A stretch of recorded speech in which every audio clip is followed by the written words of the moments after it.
Señores, bienvenidos. Después de un poquito de problemas técnicos que nosotros tuvimos en la sinagoga, nos movimos para la casa mía y detrás de mí están en el comedor de la casa del rabino. Vamos a empezar ahora. Bueno, déjame explicar. Nosotros estamos haciendo una serie, la serie sobre Alajá, sobre ley judía, varias semanas, gracias a Dios, en este área, y estamos siguiendo los sederim, las órdenes de la Mishnah. Cuando hablamos de la Mishnah, estamos hablando de una de las partes más importantes de la tradición oral, que explica la ley y desarrolla la halajá basada en esa transmisión de la interpretación de la ley. Ahora, cuando digo interpretación, no malentiendan. Interpretación no quiere decir que un rabino, yo creo que eso quiere decir esto. No quiere decir así. El rabino, cuando está transmitiendo la tradición oral, es lo que él recibió de sus maestros en esa línea y está explicando la forma que Moshe recibió la explicación de la Torah. Y hay múltiples opiniones, múltiples en la forma de la tradicional. La Torah lo explica, es que hay 70 caras de la Torah. I just ran around. ¿Ok? Déjame dar un ejemplo de esto. Yo entiendo perfectamente. Déjame dar un ejemplo de esto. Lo explicamos anteriormente, te damos un momento. Cuando Moshe recibe los 10 mandamientos, los recibe no como tablas, sino como bloques enormes de piedra. En esos bloques enormes de piedra, cuadrados, cúbicos completamente, tremendo peso de la ley. Y cuando baja con los 10 mandamientos, los primeros de los 10 mandamientos, de ahí tenemos una braita que explica que habían ciertos milagros que estaban en los 10 mandamientos. Uno de esos milagros es que la letra que Dios había escarbado en la piedra se pasaba de un lado para el otro. Entonces, a todos los 6 lados de los 10 mandamientos estaba la palabra de los 10 mandamientos. Y no importaba de qué dirección venía, lo podían leer. Wow. Muy importante simbólicamente. Lo que eso quiere decir es que no hay una sola forma de interpretar la Torah, sino tiene muchas diferentes caras. Cada lado de los 10 mandamientos es una de las caras de los 10 mandamientos, y tiene múltiples caras y múltiples formas de interpretarlas, y todas esas están correctas. Ahora, no quiere decir que uno puede inventar cualquier explicación que uno quiera. Tiene que seguir la mesorá, la tradición de cómo interpretar. ¿Tienen la idea? ¿Yes? Ok. Acabamos de hacer café ahora mismo. Yeah. El rabino recibió primero. ¿Es bueno ser rabino? ¿Verdad? Porque ahora no es tan bueno porque si algo... Si algo bueno, si le echaron veneno, me caigo yo. Sí, el primero. Me quiero prueba como los reyes. Probar. Los reyes En la calle los reyes probaba ponían primero. a otro, Ponían a otro a probar, porque pues, y los papas también. Ay, no Sí, sabía. porque ellos tienen poderes divinos, pero ellos, supuestamente, pero no saben lo que va a venir. Mira, una cosa que yo siempre nunca he podido entender. Tú pasas por la tienda, ahí tienes la mujer esa que adivina, las adivinadoras, la que te lee las palmas y te dicen el futuro, y dice que tienes que pedir una cita antes de venir. Porque ella no sabe que tú ibas a venir. Se supone que ella adivina y cuando tú vas a llegar. Y los No sé por qué lo números, pregunto. y los números de la loto y todo eso. ¿Verdad? No, ellos sí. La gente dan todo lo que son privan en que saben mucho. Todo lo que están hablando caballá, siempre están dando los números de 1 al 100. Ajá. Con Sí. alguien se pega. Bueno, entonces estamos haciendo una serie, entonces estamos haciendo una serie aquí sobre halajá, ley judía. Y ya hay muchos temas que hemos cubierto en la halajá, y todo eso está subiendo poco a poco. Estoy todavía editando la serie sobre conversión. pero ya pusimos otros que ya pusimos la de Nashim, lo de dar la mano, lo de maquillaje, y este va a ser una serie sobre específicamente halajá que tiene que ver con mujeres, y este que vamos a entrar es sobre tzniut, que es el vestir en una forma modesta y comportarse en una forma modesta, que es una parte muy importante de la halajá. Pero antes de eso, quiero repasar algunos términos halágicos, algunas ideas halágicas que hemos discutido anteriormente, para que eso sirva como una herramienta para poder discutir este tema. ¿Tiene la idea? Primeramente, le voy a pasar examen. La palabra oraita. Cuando yo digo que algo es de oraita, ¿qué quiere decir de oraita? De oraita. Mira a ver si pues del otro lado de la a lo mejor me están respondiendo desde otra parte del mundo. De oraita. Y si les digo el otro término, entonces se van a acordar. No sé, No saben. No sabe cómo. Tenemos dos términos en halajá. Uno es halajá de oraita, halajá de rabanán. De oraita quiere decir una ley que es bíblica. Halajá de rabanán quiere decir una ley que es rabínica. ¿Ya? Entonces, tenemos cuando una mitzvah, cuando un mandamiento, sea un mandamiento de hacer o un mandamiento de no hacer, ¿ya? Guardar el Shabbat o no comer puerco, ¿ya? Uno es hacer, el otro es no hacer. Si viene directamente de la Biblia, eso se llama deoraita. Si es algo que los rabinos inventaron o crearon para proteger una ley bíblica, eso se llama de Rabbanán. O para añadirle algún tipo de observancia. Déjame dar un ejemplo.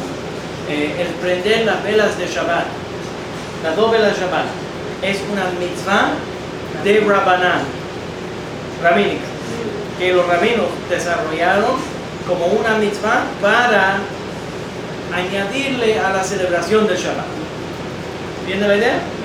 Ahora, el guardar el Shabbat, eso es de oraita, eso es de la Torah. Entonces, parte de nuestro análisis en el judaísmo, en halajá, es si algo es un mandamiento de oraita o si es un mandamiento de rabbanán, si es una prohibición bíblica o una prohibición rabínica. Y eso se va a ver a través, por medio de todas las discusiones de halajá, de esa manera. ¿Ya? Cuando uno analiza un mandamiento y dice, ok, este mandamiento es bíblico o este mandamiento es rabínico, entonces tenemos otra regla, y eso es safek de oraita le humra, safek de oraita le humra, safek de rabanán le kula. ¿Qué quiere decir? Una ley, si tenemos duda de que vamos a violar una ley, no sabemos, tal vez mi acción va a violar una ley, y eso cae dentro de las violaciones bíblicas, tengo que decidirlo estrictamente y no violar la ley, y no hacerlo. ¿Se entiende la idea? Si es que obviamente esto que voy a hacer va a violar una ley rabínica, puedo decidirlo en una forma liviana y decir, ok, no tengo que ser estricto.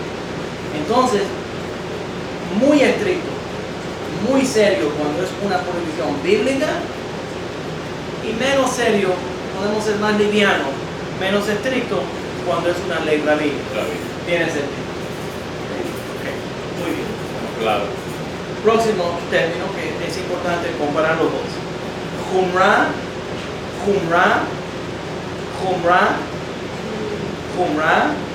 quiere decir tomar la posición estricta. Kulá quiere decir tomar la posición liviana, tal vez permisiva. Kulá y humra. Humra quiere decir estricta y kulá quiere decir liviano. ¿Entienden? Eso quiere decir que una persona puede decir, ok, la Torah lo permite, o la halajá lo permite, pero yo quiero ser más estricto. Yo voy a ser homer. Pero eso no quiere decir que sea la ley. Eso quiere decir que en mi opinión, yo quiero ser estricto por eso. Damos un ejemplo. La semana pasada estábamos hablando. ¿Perdón? Estricta. Estricta. Humra es estricta y kulá quiere decir liviana, quiere decir menos estricta. ¿Ya? Déjame dar un ejemplo. Hay ciertas cosas que la Torah prohíbe y hay ciertas cosas que la Torah permite, pero a veces la gente sabe, mira, yo tengo una debilidad en ese área y aunque la Torah lo permite, yo voy a ser estricto y no lo voy a hacer porque a lo mejor caigo en algo peor. Por esa razón, son homer, son más estrictos y se limitan. Pero eso no quiere decir que esa es la ley. Sí. Eso quiere decir que él lo tomó de esa manera para él. Eso se llama un homer. ¿Ya? Cuando una persona es extremadamente homer, esa persona se llama mahmir. Mahmir. Cuando una persona es menos estricto en ese área, no demanda tanto en ese área, esa persona se llama mekil. Mekil quiere decir que permite. ¿Ya? Hay una regla en el Talmud. Cuando uno está aprendiendo de un rabino, hay una idea que dice Koach de Hetera Adif. Koach de Hetera Adif quiere decir la persona que el rabino, el sabio, que sabe cómo permitir, es mejor rabino que el que está constantemente prohibiendo. Porque no quiere decir que yo voy a permitir cuerpo. Lo que quiere decir es que sabe la ley lo suficiente para explicar cómo es permitido en lugar de constantemente estar prohibiendo. Tiene cierta flexibilidad. Claro, pues cualquiera puede prohibir, pero una persona que sabe la ley sabe cómo permitir. Perdón, que el audio dice que se nos está oyendo bien. Tiene que poner el audio para la cámara del Lo webcam. tiene, pero... ¿Y cómo se puede hacer que no puedo oír entonces? Sí, se está oyendo Maybe bajito. eso. Tengo que Déjame poner ver, el déjame audio. ver, déjame ver. Pregúntale si es un sonido. ¿Yo estoy gritando? Sí, ¿verdad? No, pero es... Yo pensaría que con la voz tan alta mía se puede oír en Sí, Costa Rica claro. sin Está bien la fuerte. transmisión. Ajá.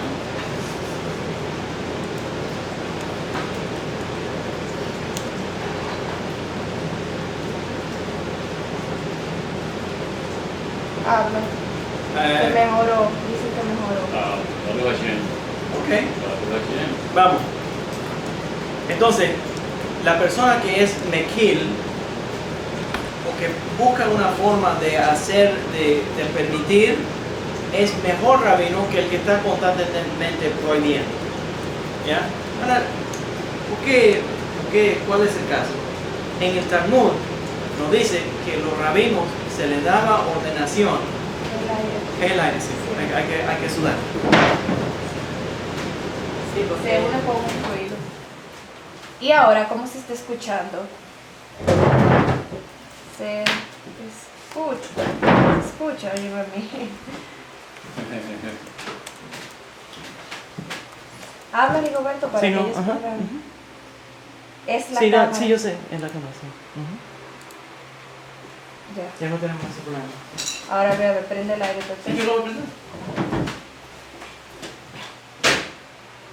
No, dice que hay un ruido de fondo muy intenso. Sí. Eso. Ya. Pero ya no hay ningún problema, ¿verdad? Entonces, la persona la persona que es mekil es mejor en explicar la ley porque sabe suficiente en la ley para permitir en lugar del rabino que está constantemente prohibiendo. Esos son conceptos halágicos que vamos a tener que usar. Voy a mencionar otro que es nuevo, pero que quiero añadirlo aquí porque estamos hablando de conceptos, pero no lo vamos a usar en este caso. ¿Ya? Específicamente, esto es lehatchila y bediavad. Lehatchila, bediavad. Lehatchila quiere decir desde el principio. Bediavad quiere decir si ya ocurrió, ¿cuál es la ley? Déjame dar un ejemplo. Cuando estábamos hablando de algo que no era kasher, que cayó en algo que era kasher, si es menos de 1 en 60 y no afectó el sabor de lo que estábamos haciendo, eso se llama pater beshishim, que se perdió 1 en 60. Se puede permitir si es bediavad, si ya ocurrió, pero lehatchila no se permite. No, palabra, no puedes hacerlo a propósito. Pero si ya ocurrió, es kasher la zona. ¿Es la idea? Entonces, hay ciertas cosas que desde el principio no supone que vayas a hacerlo, pero ya cuando se hizo, it's okay, ya ocurrió. ¿Entiendes? No tiene que botar la zona. No importa qué tan grave o qué tan alto haya sido la interferencia. No, es un 60. Si afectó el color, la consistencia, el sabor, entonces no es kasher. Pero si no lo afectó, si no le cambió el sabor y no le cambió el color y no lo puso más espeso o más débil, entonces es kasher. Como el número, como cuánto. Cayó ahí pero no le hizo nada. Ahora, si no le hizo nada, es kasher. Pero no se supone que lo hagas a propósito. Dame un ejemplo. Yo tuve un rabino masortí. Yo conocí a un rabino masortí que estaba certificando unas tortas de una panadería comercial y le puso el K. Cuando yo veo que dice kasher, digo, está bien, vamos a averiguar lo que tiene. Veo los ingredientes que tenía vino. La torta esta tenía vino. Le pregunté al rabino, ¿era vino kasher? Me dijo, no, porque esta se pierde 1 en 60. Entonces, eso no funciona así. ¿Por qué no funciona? Porque lo hiciste desde el principio. Lo hiciste a propósito. Ahora, si me dice a mí, ok, cayó ahí y no afectó el color, no afectó el sabor, no afectó en el lugar mínimo que se perdió a 1 en 60, ok. Pero si lo hiciste a propósito, entonces no es kasher. Eso, lehatchila no funciona. ¿Ya? Hay cierta forma de hacerlo cuando uno está comenzando o planeando lo que va a hacer y otra forma de hacerlo cuando uno está organizando, cuando ya ocurrió, entonces todavía se puede permitir. Eso es lehatchila y bediavad. ¿Ok? Muy bien. Entonces, lo que quería hacer era presentar como una introducción a este tema, porque este tema en halajá va a influir mucho en esto que vamos a estudiar. Ahora recuerden que todos los halajot van a tener en Torah Shebal Peh, la Torah oral, siempre va a tener una base bíblica, y entonces de ahí se va a ampliar en la Torah oral cuál es la ley. El Talmud lo va a presentar de esta manera. Va a decir, ok, esa es la ley, nosotros entendemos que esta ley existe. ¿De dónde la aprendiste? Entonces el rabino que va a enseñar esa ley va a tener que decir, mira, la aprendí de tal lugar, de tal pasuk, de tal verso. Entonces cuando yo estoy dando la halajá, siempre doy, no sé si lo han notado, siempre doy el verso bíblico y entonces de dónde viene la Mishnah o de la Gemara, de dónde viene la halajá. Entonces se va cronológicamente desarrollando de esa manera. Ahora, si sabe la ley, puede decir, ok, ¿de dónde viene esa ley? ¿De dónde viene?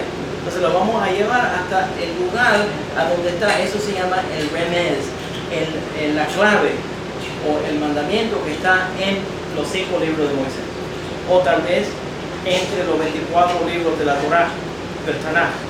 Pero tiene que tener alguna forma de interpretar, alguna forma que tiene algún mandamiento dentro de los 24 libros de la Torah. Recuerden cuando estábamos hablando de no tocar, ¿ya? Que les di un verso, ese verso dice no te acerques a una unión prohibida con deseo sexual. ¿Qué quiere decir? Que no solamente es acercarse, no solamente el acto sexual, sino también el deseo sexual. ¿Ya? Eso se llama hirhur, o cualquier idea, cualquier pensamiento que causaría o promueve ese tipo de deseo lujurioso, de deseo sexual que sería inapropiado con una persona que no está permitido. ¿Ya? Entonces, nosotros vamos a empezar ahora. Esto me va a tomar 3 o 4 clases de discutir el tema de la modestia en el vestimiento de la mujer. Un segundito antes que entre eso, Rabino. Nosotros conocemos la Torah oral y sabemos que la Torah oral tiene ciertos mandamientos y ciertas prohibiciones. Pero entonces tenemos la Torah Shebe'al Peh, que tiene... Lo mismo. Ajá, ¿verdad? Pero no tiene la oral, tiene ciertas cosas, ciertas correcciones. Pero también hemos visto que aparte de eso hay mandamientos que los rabinos han puesto cerco encima de eso. Correcto. Entonces, ¿hasta dónde es correcto y hasta dónde afecta? ¿Por qué? Porque si yo tengo una ley que como usted dijo la primera, que es de la Torah, que hay que cumplir estrictamente, pero hay ciertas cosas que el rabino le añadió como cerco para no caer ahí. ¿Hasta dónde yo puedo jugarme con cierta flexibilidad entre una cosa y otra? Eso toma mucho tiempo. Eso toma mucho tiempo. Poder llegar a conclusiones de cómo guiarse en la ley toma mucho tiempo. Por eso es la razón que las comunidades ponen a un rabino y deciden a seguir las enseñanzas de ese rabino, porque el rabino los puede guiar en qué área ser estricto y en qué área ser liviano. ¿Es difícil? ¿Sí? Hay situaciones que son hasta más difíciles. Una persona está muriéndose, ¿cómo se llega a las conclusiones? Hay muchas decisiones que uno tiene que tomar de atención, de cuidado. Hay mucha ley. ¿Cómo se decide? Entonces muchas veces la gente llama a los rabinos tienen que opinar cuáles son las partes que tienen que ser muy estrictos y cuáles son las partes que pueden ser más livianas. Pero para poder funcionar como un judío observante, esta es mi opinión, se tiene que saber cuáles son los halajot de Rabbanán y cuáles son los halajot de Oraita. Absolutamente muy importante. Y para ser un buen rabino judío separadita, se tiene que saber cuál es la halajá y cuál es el minhag, cuál es la ley y cuál es la costumbre. En el mundo ashkenazi, minhag, ¿qué es halajá? La costumbre es como una ley. Pero en el mundo separadita no es así. La ley es la ley y la costumbre es la costumbre. Entonces, nosotros cuando tenemos que decidir, vamos a seguir la ley estrictamente, pero la costumbre no necesariamente, dependiendo en la situación en la que uno esté.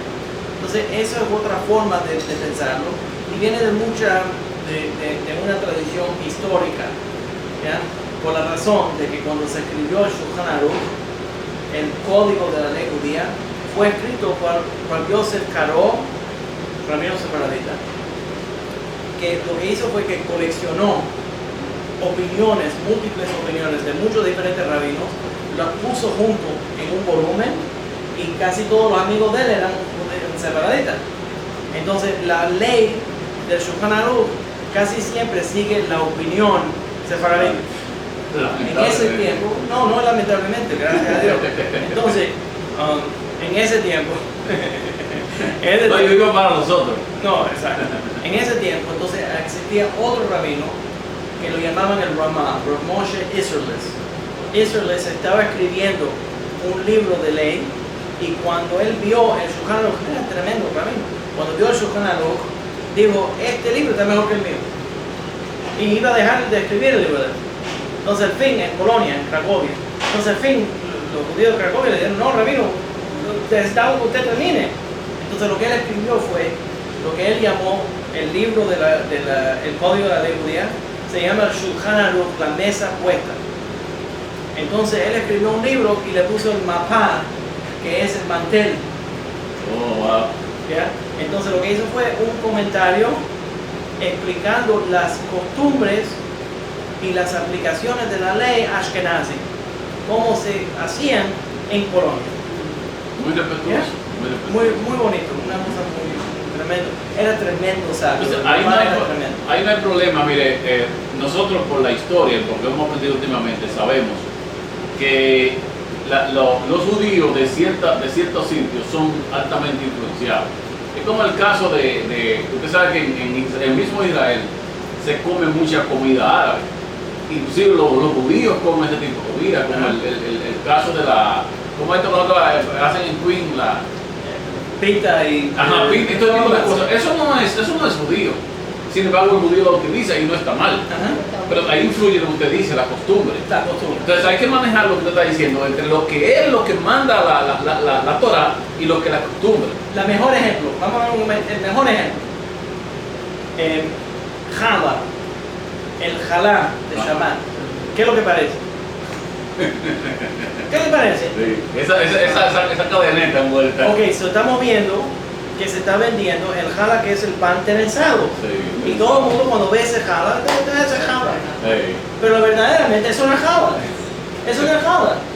Jalá quiere decir, de acuerdo con la ley, jalá quiere decir que cuando hicieron la masa, arrancaron un pedazo de la masa, hicieron una bendición y quemaron esa en símbolo de la porción que se le daba al Cohen. Eso es jalá. Ahora quiere decir que yo puedo hacer una torta redonda, yo puedo hacer un pita, yo puedo hacer un tubo cuadrado, cualquier cosa. Eso es jalá. Y matzah, por ejemplo, matzah, el pesa también es jalá, porque cuando se hace la masa se le arranca un pedazo. Entonces, porque requiere jalá. Entonces, lo que pasó fue que la costumbre en Polonia, y los panes que se hacían en Polonia eran trenzados. Entonces los judíos hicieron panes trenzados y ahora todo el mundo se cree que para que sea jalá tiene que ser un pan trenzado. Pero no es jalá. Si haces un pan trenzado y no le quitas ese pedazo de la masa, ya no es jalá. Es pan. Entonces, ¿Ya? el pan es el finito. No importa, puede ser finito mientras sea una masa que es harina, agua y levadura y un poco de sal para crear la levadura. Eso es pan. Ahora añado aquí que de acuerdo con la ley sefaradita, esos panes que sirven ahí en la sinagoga no son jalá. Nosotros decimos que son mesonote, eso es como una torta de un cake, ¿ok? Porque tiene huevos y tiene azúcar y tiene y pues, especialmente si le echan pasas. Y recientemente vi en una panadería Ashkenazi que están vendiendo un jalá con un pedacito de chocolate adentro. Y para nosotros eso no. Sí, lo hemos visto. Nosotros no podemos comer eso. Eso no es para mí, lo podemos comer, pero no podemos hacer hamotzi para eso. Los separadistas es pan es pan que sea de agua, no de huevo y no con mucha Y azúcar. así también el pan de agua, es el pan de No que sea. Ok, pero eso es el ejemplo.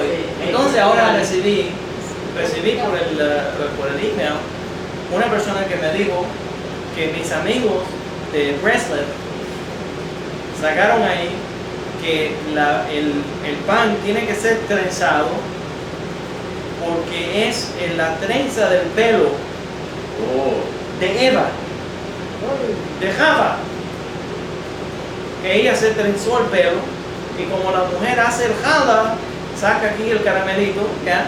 Como la mujer hace aquí el jala, entonces cuando ella hace el jala tiene que hacer una trenza. Eso no tiene ninguna fuente, es simplemente algo que una persona inventó. ¿Ya? Pero esa es la diferencia entre la ley y la costumbre. La ley es que jalá quiere decir arrancarte un pedazo de la masa y la costumbre fue trenzarlo como hacían en Polonia. más flexible. Eso de ellos. Pero nosotros no hacíamos eso. ¿Ya? Mi amigo Abishai engañado, la madre de él en Etiopía no trenzaba el jalá para el Shabbat. Ella hacía jalá por el Shabbat, pero no lo trenzaba. ¿Ya? Eso no es parte de la costumbre del resto del mundo judío. ¿Ya? En África no se hacía de esa manera, en Yemen no se hacía de esa manera, en España no se hacía de esa manera. Ninguno de nosotros hacíamos de esa manera, simplemente en el mundo ashkenazi tiene esa forma de la trenza. Entonces ellos inventan ahí todo tipo de explicaciones, que son 3, que si son 6 trenzas, que si son 3 pedazos, y te están inventando ahí. Entonces digo, eso todo tiene que ver con el mundo de la costumbre, pero no con eso. ¿Ya? Lo están vendiendo, haciendo dinero. Sí, gracias a Dios. Ok.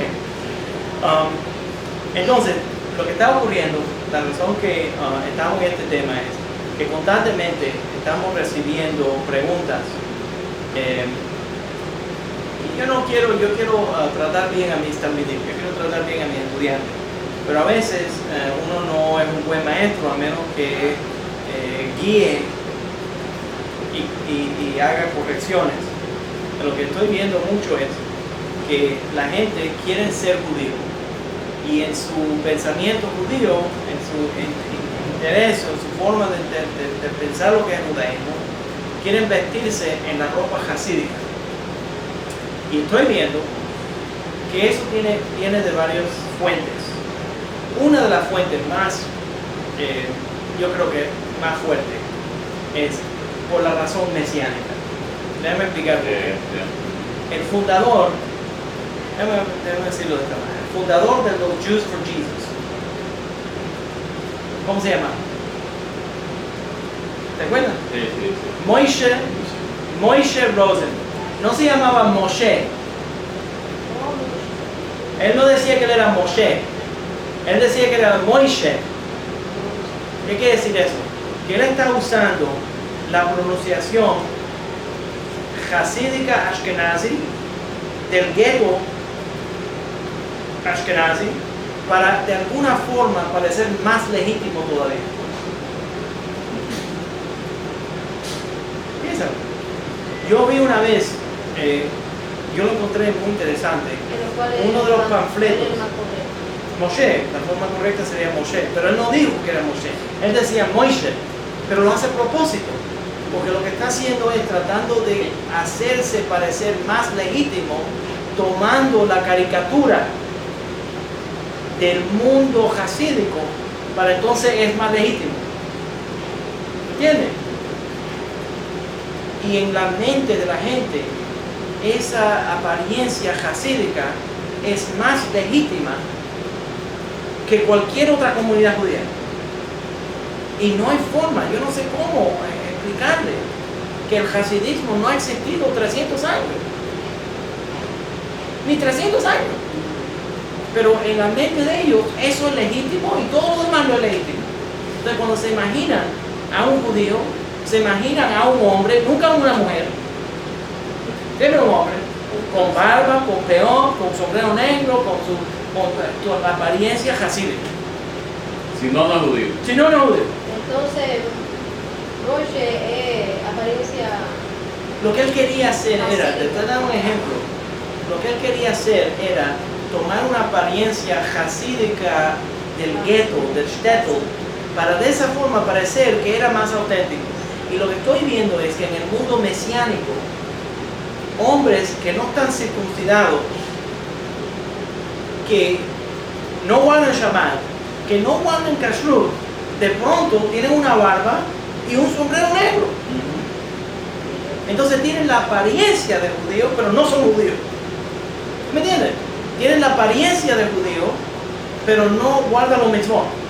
Tienen la apariencia de judío, pero creen en un hombre Dios, encarnado en el cuerpo humano, Yeshua.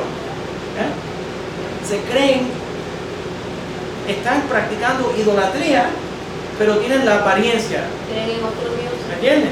Entonces, como digo, se ponen la sotana, pero no son puras. Está ocurriendo también entre las mujeres. Entonces, lo que está ocurriendo es que tenemos un grupo de mujeres que constantemente están preguntando: oh, tengo que ponerme peluca, oh, tengo que ponerme el pañuelo en la cabeza, oh, tengo que ponerme esta ropa, tengo que ponerme la otra ropa. Y entonces todavía no saben ni guardar Shabbat ni Kashrut, y están todavía adorando a dioses falsos Y están además buscando a ver qué es lo que es el tzniut para ponerse la ropa para parecer algo que todavía no lo son. Entonces por eso yo quiero aclarar qué es lo que es la ley del tzniut, cómo funciona la ley del tzniut y algunas de las ideas del tzniut. Y me va a tomar algunas sesiones poder hacerlo. Hablando de tznuah y de personas de buenos modales. Llegó la rabanita. Sí, pero estoy en la cocina, ya vuelvo. Cocinando. Gracias a Dios, eso nunca eso no es Bueno, malo. aquí están hablendo del pan de Shabbat, veo que se Sí, hacen digo, estábamos hablando de costumbre. ¿Qué pasó con el pan de Shabbat? Ahí dice de que hay que malo que no tiene huevo. Se ponen tristes. que no lleva huevo, hablando de que no debería llevar huevo realmente. No debería llevar huevo. Correcto. Pero Ok, es el pan de Pero eso no Shabbat. fue lo que Brad quiso decir, fue un el ejemplo, pues. jalá es en general cuando uno hace una cantidad, un volumen de masa grande, se saca jalá. Para Shabbat o para cualquier diario. Ok. Diario, cualquier día. Ahora, déjame dar un ejemplo de esto. Bueno que hablamos de esto. Mira lo inteligente que yo soy hablando de eso. Baruch Hashem. Ok, no, mira, oye, la Torá específicamente dice, cuando entren a la tierra de Israel, dice la Torá, cuando entren a la tierra de Israel, y entonces nos manda a sacar jalá. Entonces es una mitzvah de oraita, ya lo oyen, es una mitzvah de oraita en la tierra de Israel sacar jalá. ¿Y por qué lo hacemos aquí? Porque es bueno. Estamos llevando la Está bonito la forma de decirlo, pero es una mitzvah de Rabbanan. Ok, yeah. That's what it is. No, cuando yo saco jalá aquí, en el exilio, es una mitzvah de Rabbanan, ¿ok? Los rabinos añadieron esa mitzvah en el exilio para recordarnos lo que haríamos en la tierra de Israel. Pero entonces, lo que es poderoso de esto es que los rabinos admiten cuando inventan algo. No dicen, oh, estoy sintiendo que Dios me está diciendo, bla, bla, bla, banana, no van a inventar cosas. Cuando ellos dicen, no van a decir que Dios le dijo. Van a decir, tiene sentido que lo hagamos aquí para practicar y no perder la idea de lo que es la mitzvah que se hacía en la tierra de Israel.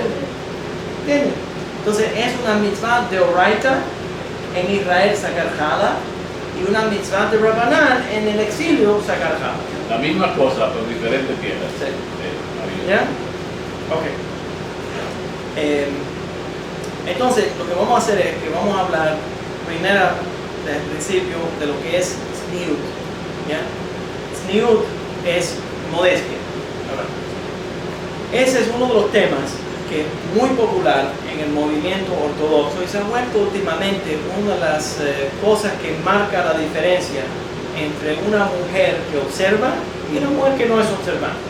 Entonces, en la forma que se viste, se reconoce de dónde viene este fondo, cuál es su nivel de observancia y qué es lo que, cómo ella está viviendo. Desafortunadamente, ahora la verdad es que a veces es verdad y a veces no es verdad.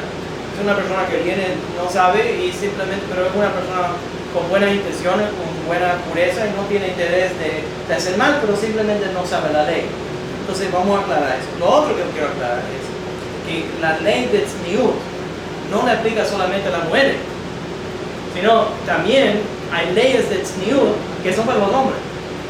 Y no es solamente en el área de la vestimenta, de la ropa que uno se va a poner, sino también es la forma que uno se comporta.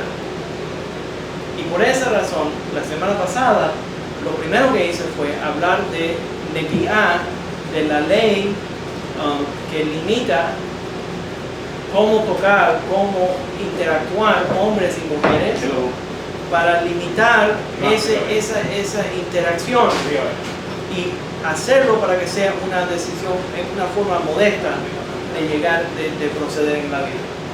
Hay ciertas palabras que son tznuá y y otras palabras que no son snua, que son modestas, cierta forma de hablar, y otra forma de hablar que no son modestas. Otro tema que no supone que una snua, snua o tzniut, es lo mismo. Snua quiere decir la acción y tzniut es el tema, pero lo que quiere decir es modestia. ¿Entiendes? Sneu es el tema. Tzniut es el tema. Ya. ¿Qué quiere decir modesto? Modesto. Es una ¿Los modestia. dos? ¿Los dos? Sí, ¿Modesto? los dos. Describiéndola es snua y el tema es tzniut. Ahora, Dinora, eso me ayuda porque lo que quería llegar aquí es que la palabra de tzniut está relacionada a la palabra en hebreo de ser humilde. Una persona que es modesta es una persona que es humilde. Una persona humilde es modesta. No está haciéndose llamar la atención en una forma inapropiada. ¿Ya? El ani quiere decir que está relacionado a la palabra tznior, que es actuar en una forma modesta. ¿Ya? Ser humilde. Saná quiere decir ser humilde. Proverbios, capítulo 11, versículo 2, habla de la persona que es una persona tznuá, una persona humilde. ¿Ya? Entonces, el tzniut está relacionado a la humildad.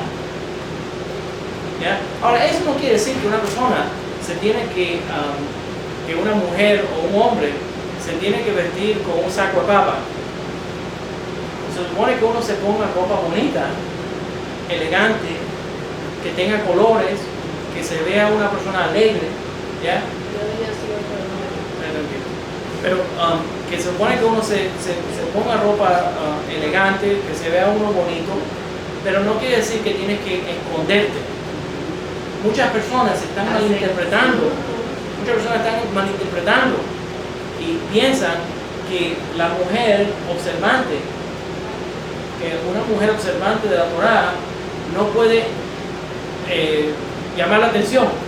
Eso sería inapropiado, eso no es verdad.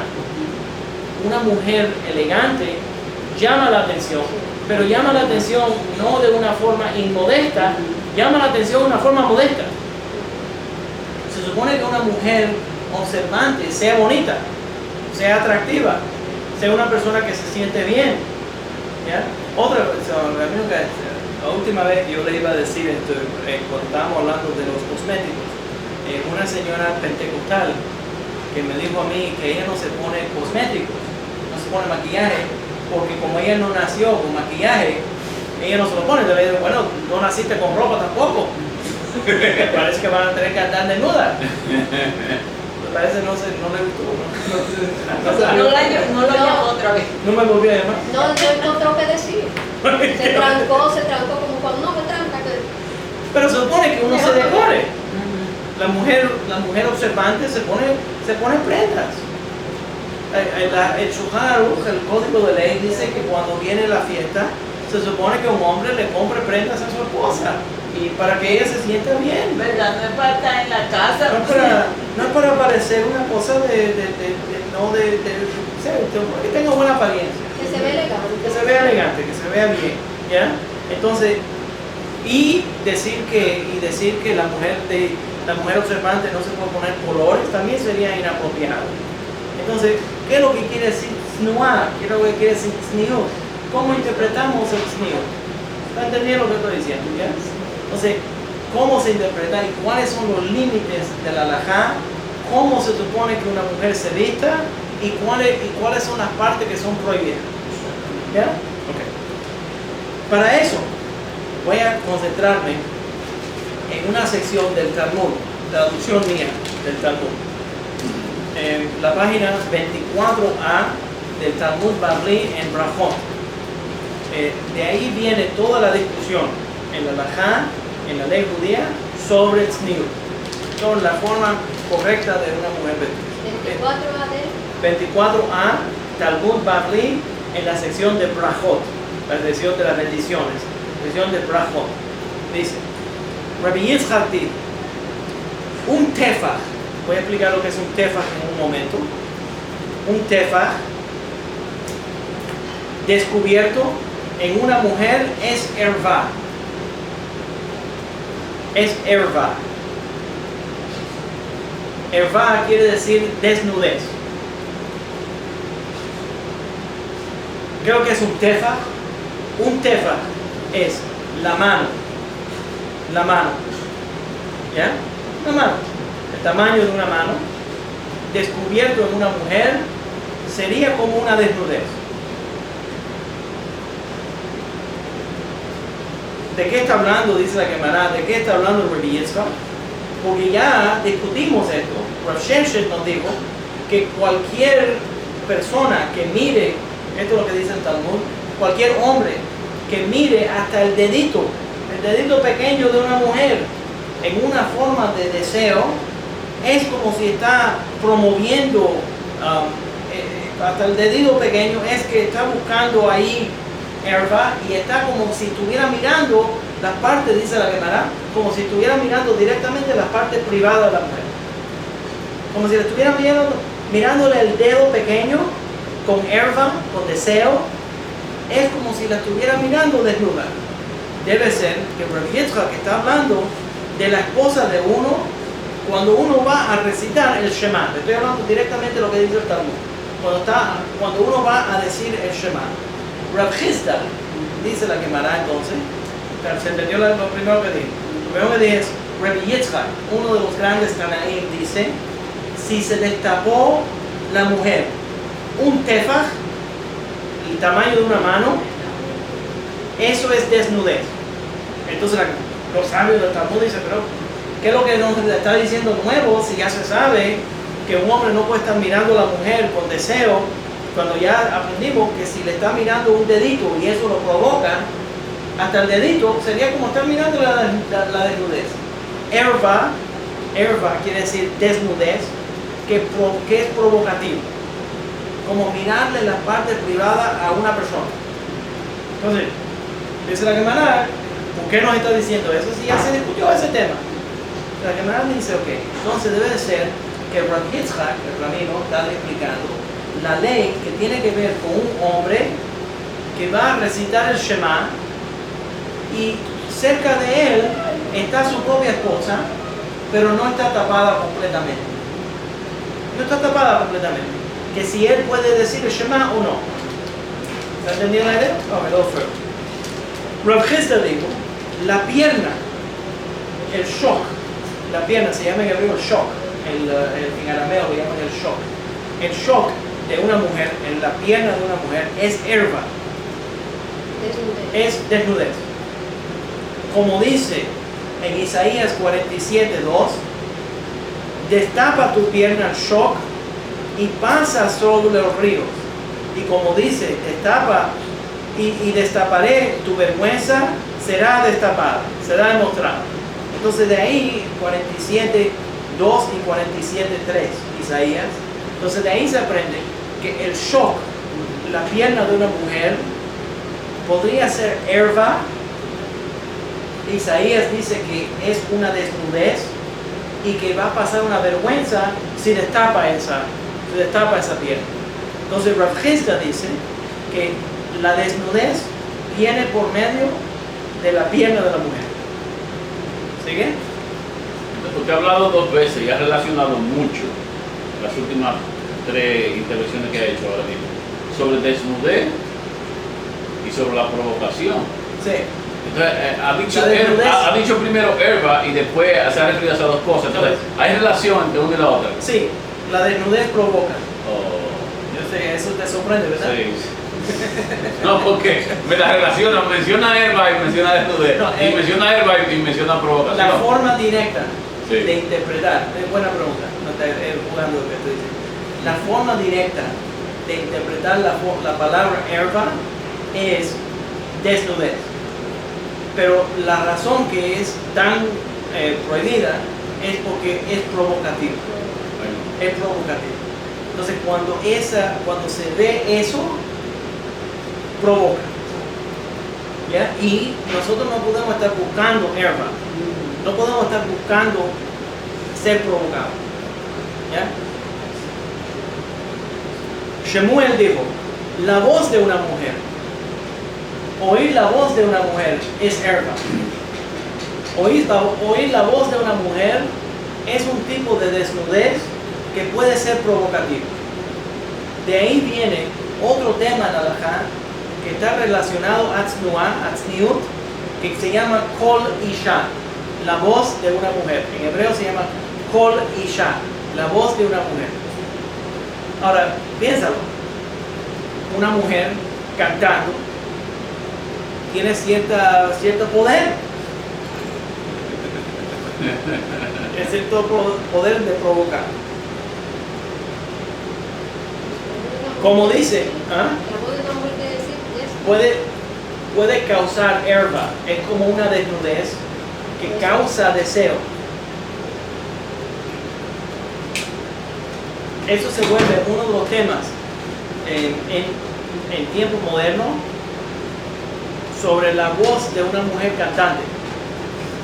Si se puede oír a una mujer cantando, eso se llama kol isha. Es erva. Sí, erva, en hebreo es erva. Erva, de verdad, literalmente quiere decir desnudez, pero está aludiendo, o sea, está relacionado a causar algún tipo de provocación sexual. ¿Entiendes? Entonces la mujer tiene que estar callada. ¿Ah? No. Bueno, A veces no me esté mejor. provocando. A veces mejor. A veces mejor. No, porque me gusta interpretar bien lo que me están diciendo para No, eso no es el tema. El tema es de una mujer cantando. Y déjame decirlo de la forma que la Gemara. Estoy leyendo lo que dice la Gemara, la forma que la Gemara lo dice, ¿ya? Entonces, porque está escrito en el Shir HaShirim, en el Canto de los Cantares, en capítulo 2, versículo 14, porque tu voz es agradable y tu apariencia es atractiva. Entonces, en ese versículo, como dice que la voz es agradable y la apariencia es atractiva, quiere decir que hay una atracción ahí que comenzó con la voz. ¿Ya? Eso es kol isha. Eso es otro tema que está relacionado al tema de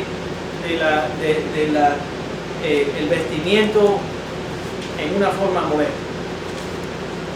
Rav Sheshet dijo, el pelo de una mujer, el cabello, el pelo de la cabeza, es erva. También es un tipo de desnudez que puede provocar, como dice en Shir HaShirim 4.1, tu pelo se parece a un manado de chivos.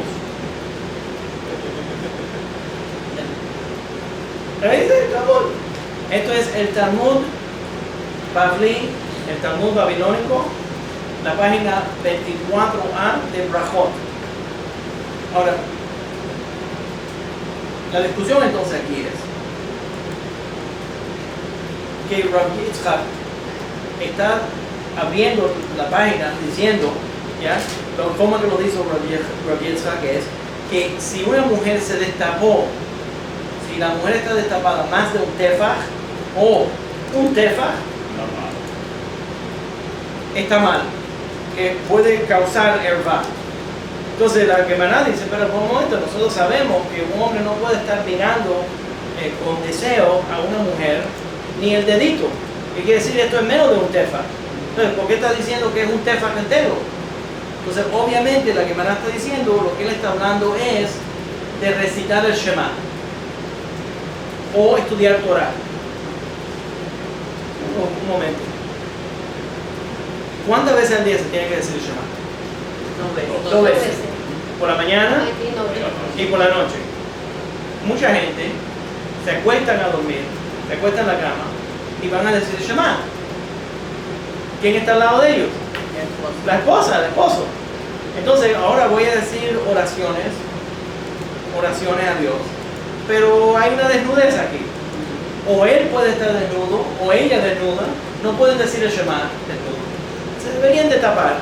Entonces la discusión en la que Mará aquí es, cuando vas a decir el Shema, que no lo digas en un lugar a donde hay desnudez, o de hombre o de mujer, ¿ya? O de hombre o de mujer. Entonces no solamente es el deseo sexual, porque si dice el Shema delante de un hombre desnudo, él no va a tener deseo, pero también es inapropiado porque hay desnudez ahí, ¿ya? Entonces, por eso le quiero mencionar que se desarrollaron muchas costumbres. Una de las costumbres, tal vez, esto tiene una de las fundaciones, cuando uno va a decir Shema, se supone que uno se tape la cara en el Shema. Sí. Entonces, hay varias opiniones que explican por qué nosotros acostumbramos a taparnos la cara, los ojos, cuando vamos a decir Shema, ¿ya? Una de las opiniones es que nosotros estamos diciendo, en una forma simbólica, que lo que ocurre en el mundo no nos afecta nuestra fe, que nosotros tenemos una fe ciega, que Dios es uno y que Dios es único. Entonces nos tapamos la cara. Los Ashkenazim, por cierto, se tapan la cara de esta manera. Los Sefardim acostumbramos taparnos la cara con 3 dedos y los 2 deditos y hacer así. Que esto forma la palabra Shaddai. Shin, Sí. Dalet y Yud. Entonces forma la palabra Shaddai y de esa manera. Pero supone que uno cierra los ojos cuando hace el Shema. Entonces otra opinión dice, bueno, tal vez la razón que según uno se tapa los ojos es porque algo puede ser inapropiado alrededor de uno. No distraiga. Para no distraerse, dice el Shema con los ojos tapados. Interesante idea, ¿no? Entonces, sería prohibido que una persona diga el Shema cuando hay una desnudez. Pero esta discusión en el Talmud, entonces se vuelve una discusión de qué es erva, qué es esta desnudez, que sería inapropiada que una mujer salga de esa manera, o que una mujer ande de esa manera en total. Entonces, ¿qué es lo que hablamos? Número 1, tefaj, desnudez, destapar, más de un tefaj o más, el tamaño de una mano, algo que normalmente está tapado. Próximo, el shock, la pierna de una mujer es erva. Destapar la pierna de una mujer sería erva y ella no debería destaparlo. Ahora vamos a hablar porque la pierna tiene muchas diferentes partes de la pierna. Tenemos que ser específicos. ¿Cuál es la parte de la pierna que se puede mirar? Ya, vamos a llegar a eso. El pelo y la voz de una mujer. Todo es uno mismo. ¿Eh? Todo es uno mismo. Pierna, voz y pelo. Cada uno de ellos puede causar lo que se llama estar en el estado de erva. ¿Ya? Hay 2 maneras de entender esta sección del Talmud. Una manera sería que hasta en el caso a donde uno está delante de su esposa, más de un tefaj destapado es demasiado para decir el Shema. Aunque sea su propia esposa, ahora más todavía si es una extranjera. ¿Ya? Y otra forma de leerlo sería que solamente en el caso de su esposa se permitiría que digas el Shema delante de una mujer que está un poco destapada con ese tema. No, claro, si no lo puedes hacer delante de la mujer, peor todavía delante de cualquier otra persona. ¿Tienen la idea? Y lo que ocurre entonces en la halajá es que se discute esta idea. Por ejemplo, uno llega a la sinagoga, me ha ocurrido, llega a la sinagoga y vas a decir el Shema y está delante de uno una persona que no está apropiadamente vestida. Me ocurrió en Rosh Hashanah, en la sinagoga. Rosh Hashanah pasado, llegó una muchacha vestida tan inapropiadamente que tuve que decir. Yo me quité el chaleco mío, se lo di a la madre y le dije, por favor, Ponle eso en la lista. Porque no se puede orar delante de una persona que está vestida de esa manera. Porque la halajá no lo permite. Ahora, eso no, todavía no hemos llegado al punto a donde puede hablar de taparse el pelo o de lo largo que va a tener la ropa. Es simplemente en este momento estamos hablando de recitar el Shema. Y como estamos hablando de qué es lo que podría considerarse desnudez, es destapar algo que normalmente está tapado, que es un tipo de desnudez más de un tefaj. Y ahora que estamos hablando de otros tipos de cosas que podían provocar, vamos a hablar del pelo, vamos a hablar de la voz y vamos a hablar de toda la otra. ¿Bien? Entonces, dentro de la halajá se empiezan a formar diferentes formas de interpretar esa sección del Talmud, y les voy a dar la lista de los diferentes grupos. Rav Chaim Gaon, Rabbeinu Yonah, el Rif, el Sefer Yerem, el Sefer Mitzvot Gadol, muchísimas diferentes opiniones hablan de que no se puede decir el Shema delante de cualquier desnudez, y por eso esta Gemara está hablando de ese tema. Y no estamos hablando solamente de decir el Shema, estamos hablando también de estudiar Torah. La gente se acuesta a la cama y empieza a leer libros de Torah en la cama. Mucha gente lee en la cama. Entonces, si hay desnudez, sería inapropiado hacer eso. Ahora, menciono aquí otra cosa que está relacionada. ¿Ya? Déjame decirlo esta vez. Hay dos áreas, dos lugares a donde es absolutamente prohibido estudiar Torah. Uno sería en el baño y el otro es delante de la desnudez. ¿Por qué? ¿Por qué es prohibido? La Torah nos dice que había dos tipos de idolatría que la gente hacían esos actos de idolatría relacionados a los dioses falsos, y lo acompañaban con este tipo de cosas. Uno era el Baal Peor, a donde la gente iban al baño mientras le oraban a Baal Peor. Y habían dioses falsos a donde tenían sexo y le oraban a la misma vez a ese dios. Entonces sería inapropiado provocarse sexualmente dentro de una sinagoga, tener pensamientos de lujuria, ese tipo de deseo dentro de la sinagoga, porque estás mezclando la comunicación con Dios y ese tipo de acciones. Eso sería no una forma modesta de comportarse, y eso es prohibido. ¿Se tiene la idea? ¿Ya? El libro en la Torah, en Deuteronomio, capítulo 23, versículo 15. Velo yiyeh becha ervat davar, para que Hashem no te vea en asunto de desnudez. Ese es ese área a donde esa persona está cogiendo su sexualidad, su deseo sexual, y mezclándolo con algún tipo de acercamiento a la presencia de Dios. Y cuando la Torah usa la palabra en asunto,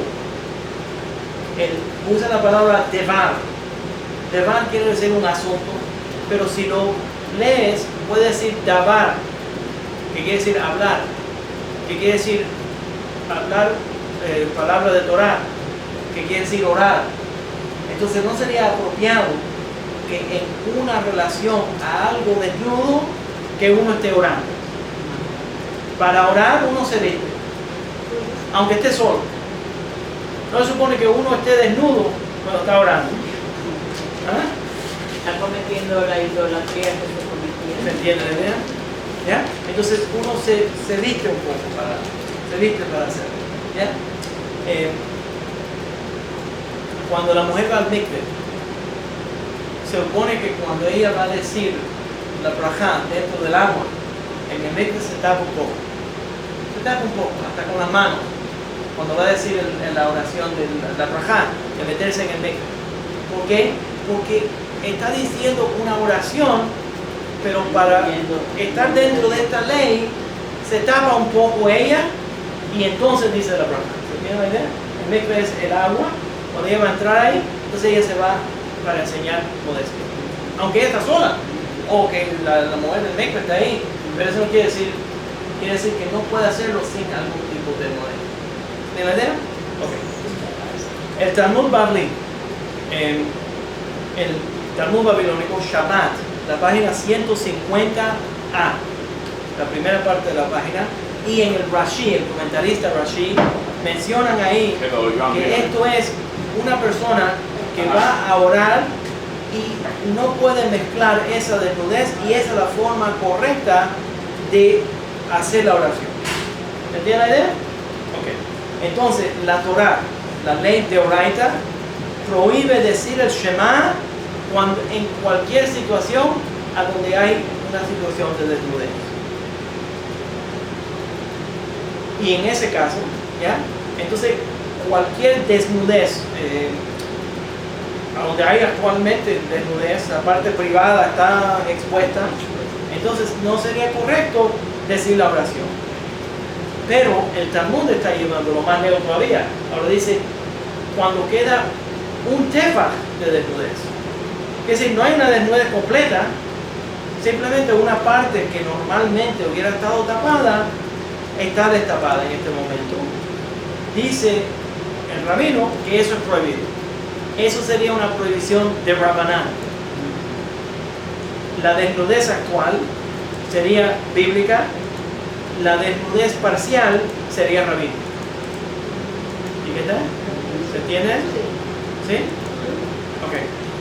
Entonces, Karina, yo me estoy dando cuenta como, por ejemplo, cada parte que se menciona que son provocativas en la mujer, casi siempre son que ese hombre específicamente le gusta esa parte. O sea, por ejemplo, que los hombres no les gusta la misma parte a todos.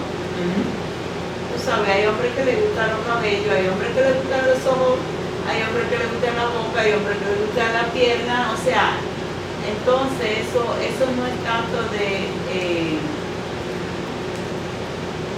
si uno va a salir, entonces uno tiene que estar pendiente de cada hombre, cuál es el gusto de cada hombre. O sea, No, al final. no, la verdad es que la halajá no lo consideraría así. Porque normalmente, ahora si un hombre dice, ok, a mí me gustan los deditos chiquitos. Entonces, ahora todo más mujer, porque hay un tipo loco allá afuera que a lo mejor le gustan los deditos chiquitos, ¿se te ve por el guante? No, eso sería inapropiado. No es correcto decirle a una mujer que ella se va a tener que poner un guante porque hay un loco allá que le gustan los deditos chiquitos. Pero normalmente hay ciertas partes que bíblicamente, ahora que estamos leyendo la Torah, que bíblicamente era tradicional tapar esas partes. Entonces, si ella demuestra esa parte, entonces eso podría ser desnudez bíblica.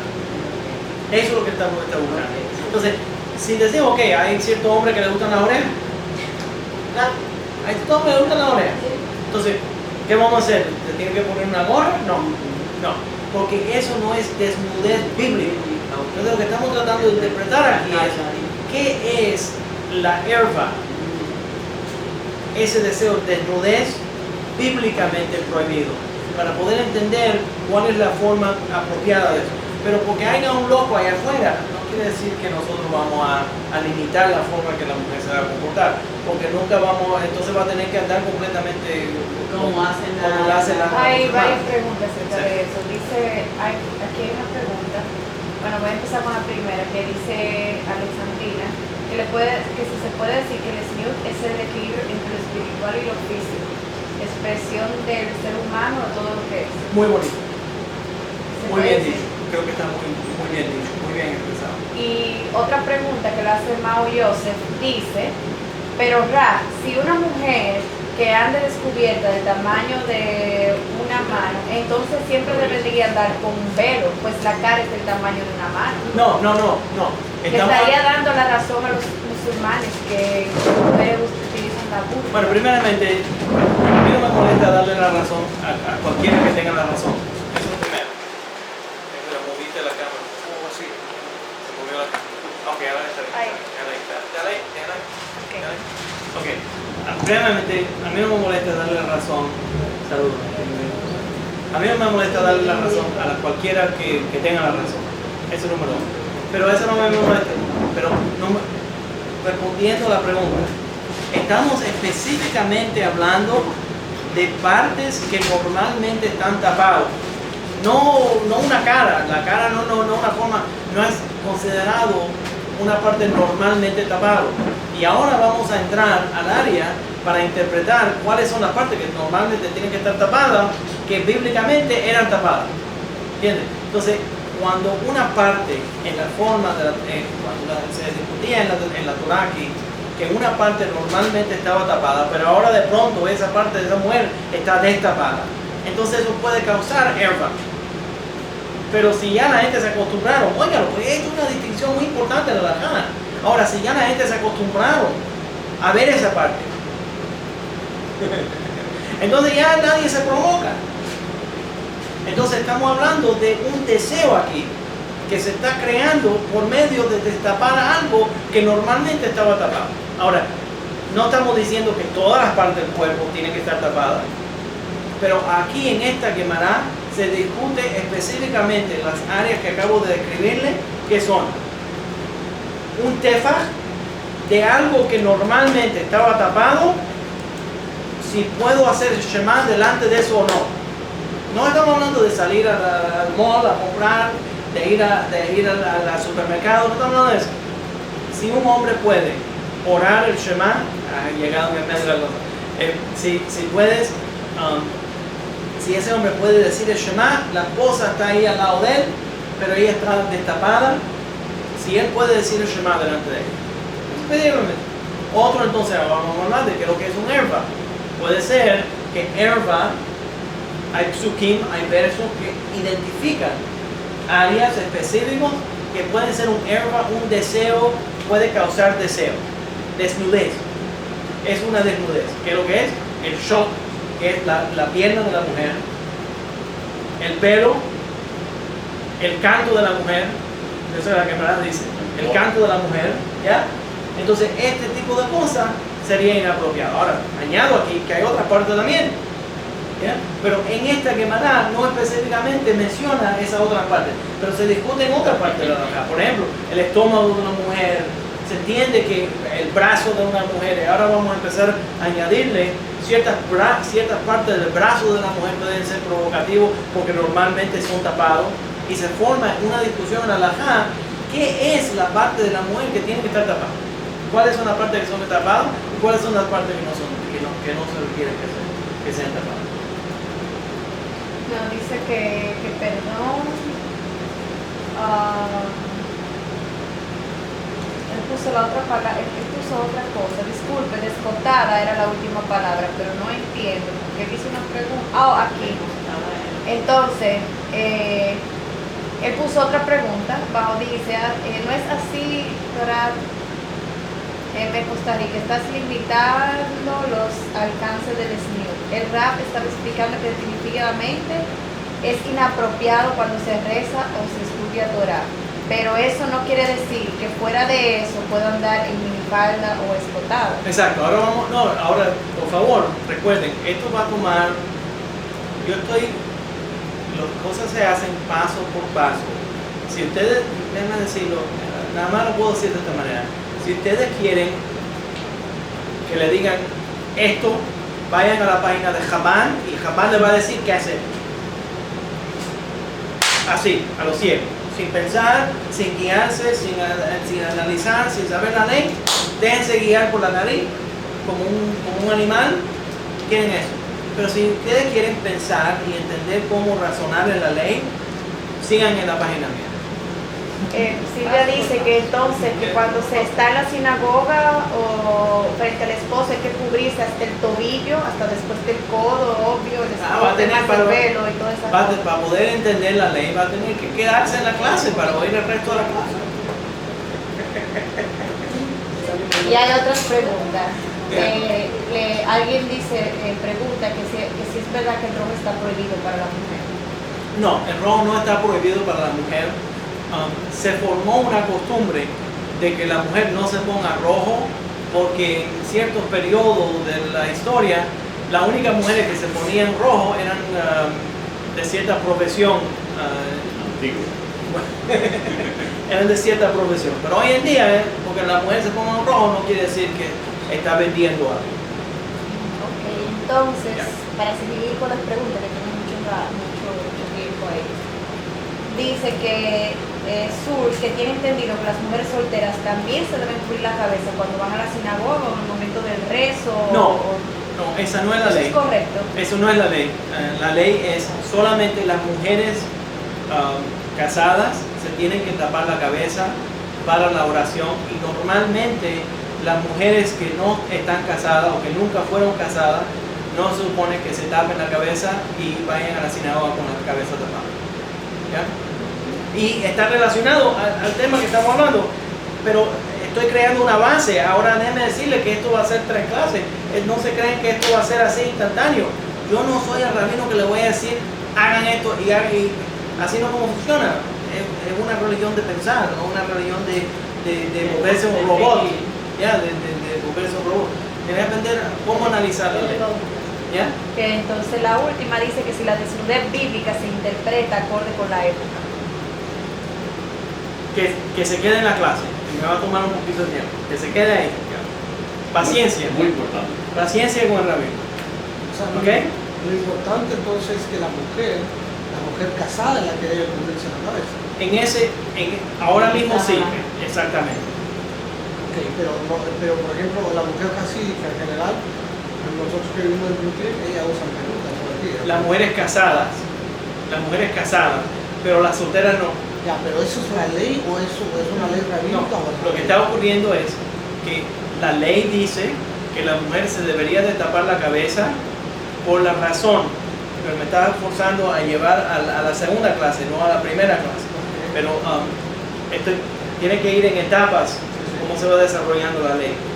Para que si yo voy al fin de la ley, si yo te llevo, déjame explicar la razón que yo hago esto, entonces te voy a responder la pregunta. Si yo te llevo y te digo, esta es la ley terminada, tú eres mi prisionero, porque tú estás dependiendo en mi interpretación de la ley. Si yo te voy explicando cómo se va desarrollando la ley, tú puedes llegar a tus propias conclusiones, no me necesitas a mí. Entonces, a mí no me gusta ser el dominante de esa forma, yo prefiero que entiendas cómo se desarrolló la ley. Déjame explicarlo. Entonces, al fin de la cosa es que la halajá, entonces, en muchas opiniones, requiere que la mujer se tape la cabeza por esta quemará que leímos cuando tú no estabas. Sí. La quemará dice que el pelo de una mujer puede ser considerado erva. ¿Por qué? ¿Por qué puede ser considerado erva, desnudez? Porque normalmente en ese tiempo la mujer se tapaba la cabeza. Ahora, si ves a una mujer con el pelo destapado, se consideraba hay algo raro ahí. Y eso llamaba la atención y podía causar erva. Es como una desnudez. ¿Entienden la idea? Claro. Entonces, si quiere llegar a la conclusión, pues entonces la pregunta es, bueno, ¿y si todo el mundo y si todo el mundo ya se acostumbró a esa mujer andando con la cabeza destapadas? Que todavía la mayor parte de las mujeres no se tapa la cabeza. Ahora no es provocativo. Ahora, como eso no es provocativo, a lo mejor no es desnudez. Ahora, pero lo cuento porque, por ejemplo, mira, la mujer casídica usa unas pelucas que parecen naturales. Entonces, si fuera por ese tipo de provocación, también provocaría lo mismo. Bueno, entonces ese es el punto. ¿Sabes lo que dice Rav Ovadia Yosef? Lo que pasa es que tú vives en Brooklyn. Ese es el problema. Ese es el problema. Te tienes que mudar para poder tener judaísmo. Sí. ¿Tú te crees que el judaísmo es hasídico? No, ¿sabes lo que dice el Jajam Ovadia? Que la mujer no se debería poner nunca una peluca. ¿Por qué? Porque es más provocativo que el pelo.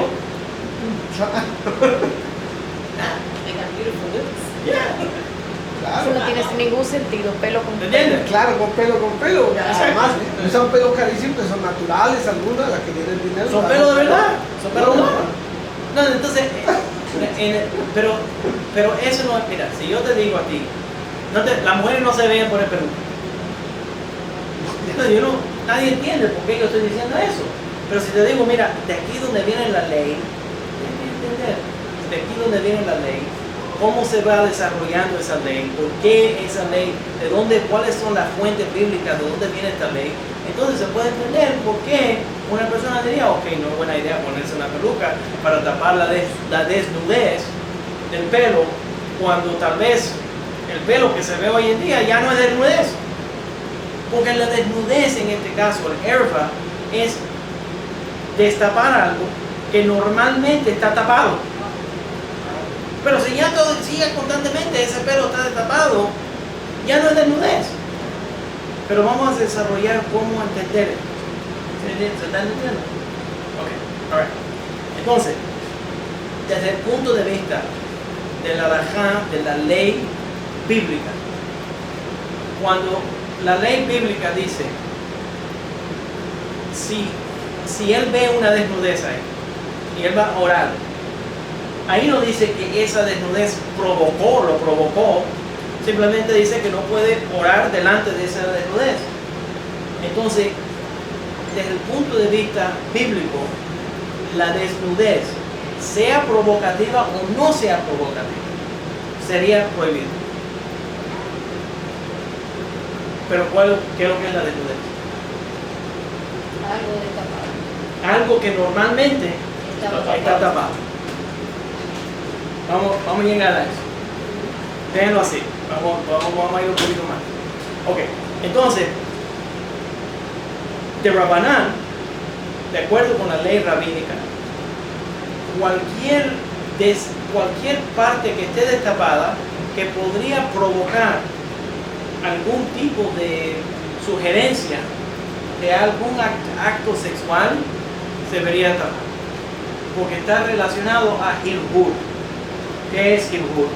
Hilhur, lo hablamos la semana pasada, una persona que provoca pensamientos sexuales, apropiados o inapropiados, no importa, pero está provocando pensamientos sexuales, eso es Hilhur.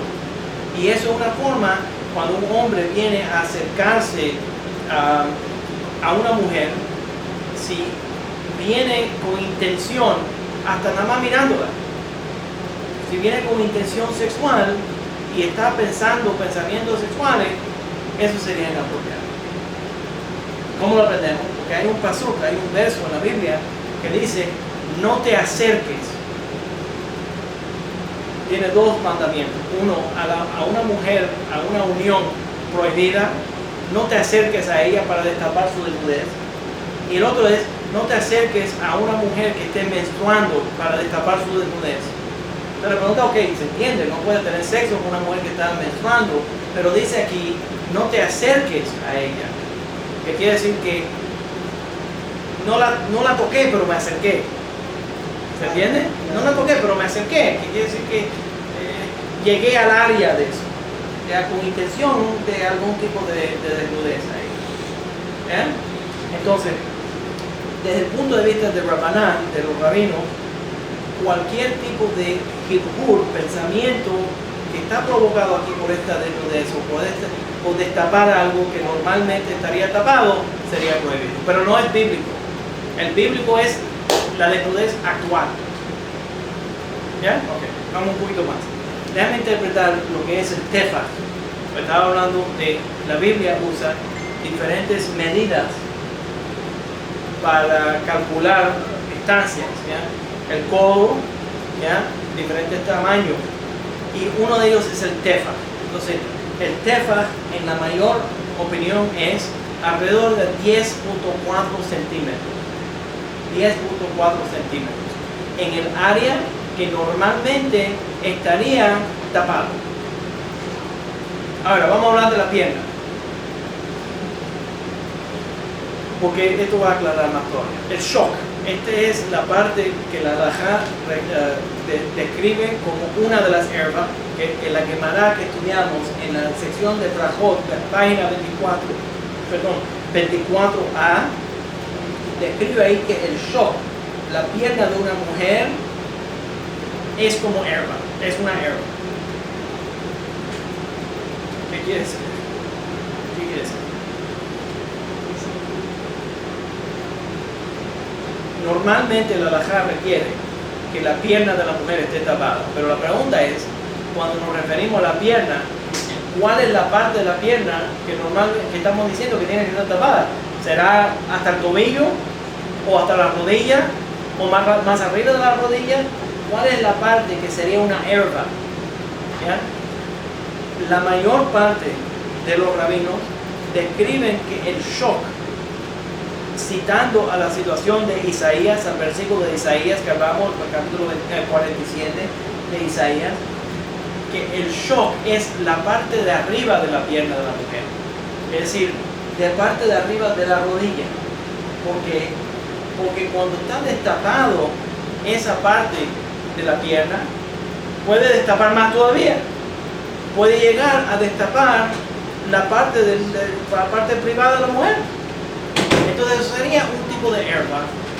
Entonces la mayor parte de las opiniones en la halajá dicen que verdaderamente cuando estamos mirando, no estamos mirando, pero estamos mirando la parte de la pierna de una mujer, el shock no es la parte de abajo de la rodilla, entre la rodilla y el tobillo, sino es de la rodilla para arriba.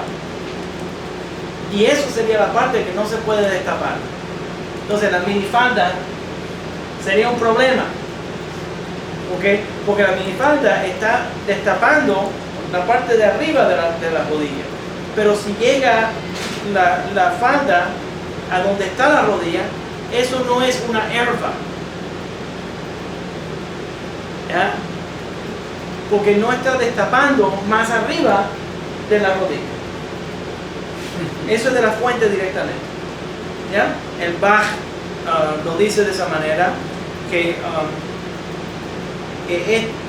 está relacionado a destapar ese. Shita Mekubetze también lo dice así, que es la parte de arriba de la pierna, porque eso normalmente está tapado, y porque cuando destapas esa parte de la pierna, puede destapar más arriba todavía, y entonces hay una desnudez completa ahí.